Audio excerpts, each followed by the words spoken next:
How do you document a genocide? One important documentary of that was on the show called 60 Minutes. It was called The Lost Boys. The first episode called The Lost Boys. How did that come about?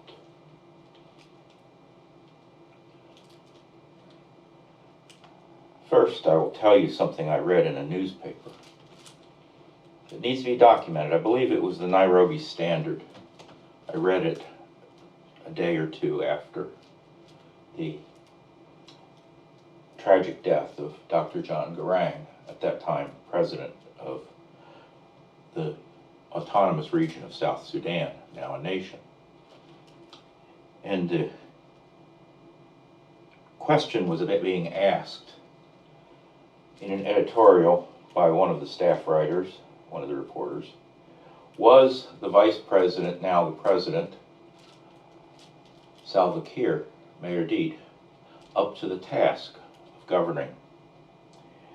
And two answers were given by this reporter based on the two times he had met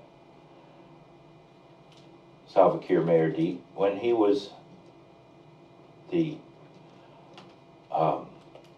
commander-in-chief of the SPLA, the Sudanese People's Liberation Army, the rebel army, which was fighting.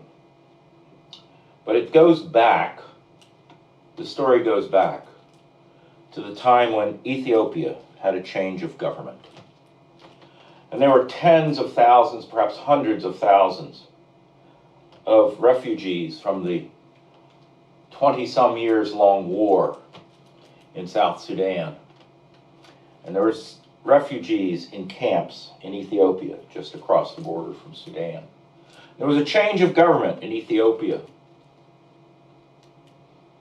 And Ethiopia closed the camps, forced everyone in the camps to leave. The children, 50,000 of them, the boys, left together and set out on foot to seek a place of safety. At that time, this reporter had a chance to interview Salva Kiir. He asked him, as any good reporter, he knew the answers, at least to his first questions. Before he asked them, he said, "You're gearing up your men. Where are you going?" He said, "I'm going up toward Malakal."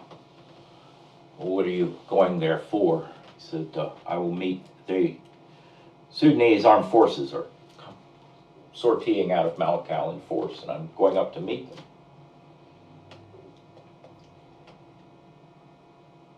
The reporter asked, "How do you expect to beat them? They outnumber you by a large amount, 10 to 1, according to some of the reports." Salva said, "Well, it's actually worse than that because they have guns for all of their men, and I only have guns for one half of my men. So it's a higher number, effectively." "Well, what then? Do you have armored vehicles?" Because they're reported to have tanks, armored personnel carriers. He said, "No. All I have is a few trucks and jeeps." So the reporter asked, "How do you expect to beat them?" He said, "I do not expect to beat them." He said, "Well, why are you going?" He said, "There are 60,000 children who are trying to flee to safety. And those armed forces of the Sudan, of the government of Sudan, the Khartoum government, are attempting to intercept them and enslave them, sell them as slaves to the Arab world."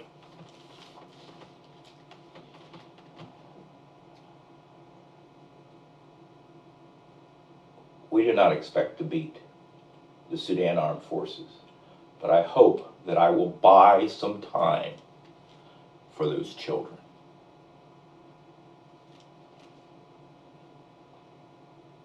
Buy some time with his life and the lives of his men. Well, he was successful. That on-foot caravan of children walked 600 miles.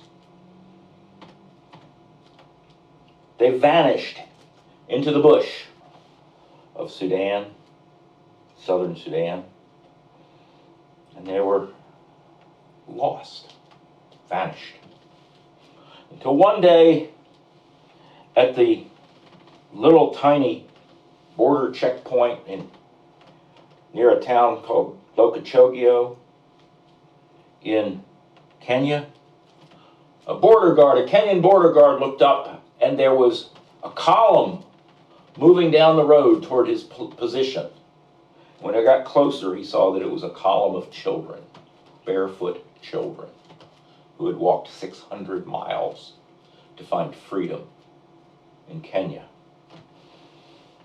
It's mostly boys, and they became known as the Lost Boys of South Sudan. But how do you document that? Because a new refugee camp was built near Lokichogio at a place called Kakuma, and they were housed in a refugee camp. How do you document that? I got a phone call one day. This would have been in the late 90s. Early 1999 it would have been. Or maybe later, probably May, June 1999. May, I guess. Someone was going to Kenya and was going to go to Kakuma to talk to these lost boys and those who cared for them and those who were their spiritual leaders within the Anglican Church, the Episcopal Church of Sudan, and wanted me to go to photo document and video document the trip. I was not able to go, and I did not have experience with video cameras at that time. I knew how to use an SLR for still photos, but not a video camera very well. So I was saying, I think I'm going to have to decline. I hadn't fully declined, but I was like, don't count on me. I don't think I can go.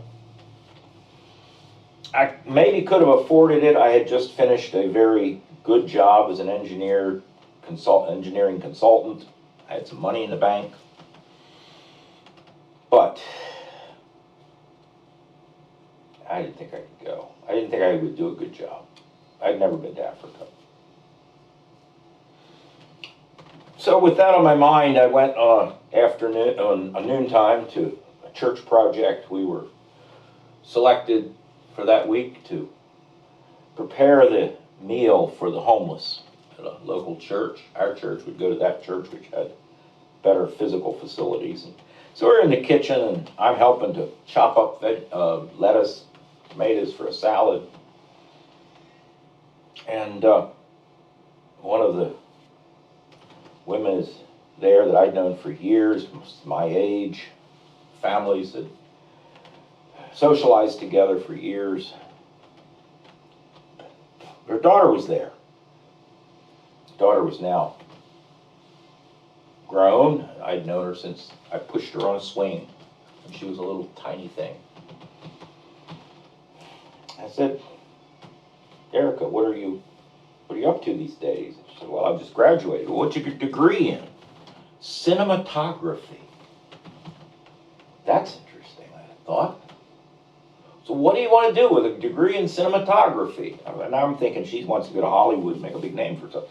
She said, I want to do documentaries, something that'll do some good for the world, something that'll, maybe I'll even be able to change the world or something.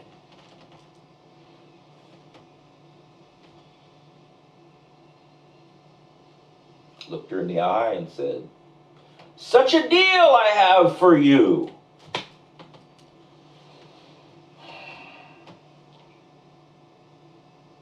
Six weeks later,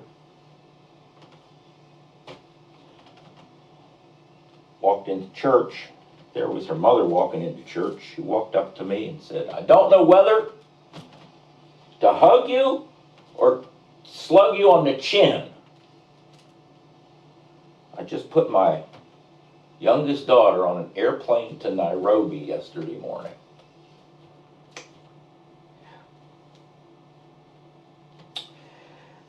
Well, she went there. She filmed hours and hours and hours of documentary film, interviews mostly. Interviews with the young boys, the young men in the camp, boys, interviews with priests, interviews with generals. And that was edited down to a 20-minute video when she got back, called A Story Not Told. Just a VHS video. Later it was edited a little bit better titling. Second edition came out, and it was done in a local studio, which unfortunately put their own copyright on it, which was not legal, because they did not produce the material, but only the titles. But that caused problems later, but maybe not a problem, because that was copied many times. We made many copies of it, and somebody handed it to our friend, my friend, their friend even more, Amy Grant. Amy Grant handed it to someone she knew in the entertainment industry. Well, I don't know whether it was direct or indirect. Maybe she gave it to a friend who worked for somebody, but it ended up in the hands of Oprah Winfrey. Oprah Winfrey said, I can't really use this. It's just, but I know who to give it to, and it ended up in the hands of a network executive. And they looked at it and they said, they called up a cable company that had put the titles on it. The cable company claimed they owned it and didn't want to license it out. And so they said, well, what are we going to do? So they took a CBS crew with all the very best equipment, which is a good thing, and a copy of that and that original videotape, and they went to Nairobi and went to Kakuma, and scene for scene they placed their camera tripods exactly where Erica had placed her camera tripod. And with the same people, they interviewed them and asked the same questions. The people, understandably, gave basically the same answer. They brought it back to America, edited it, and put it on 60 Minutes. So we got together, the people that had been involved in making it, and said, what are we going to do? They copied our video. And then we said, the point wasn't for us to make money. The point was to get the story out. And now the story has gotten out. And that was the whole point. That was the whole point.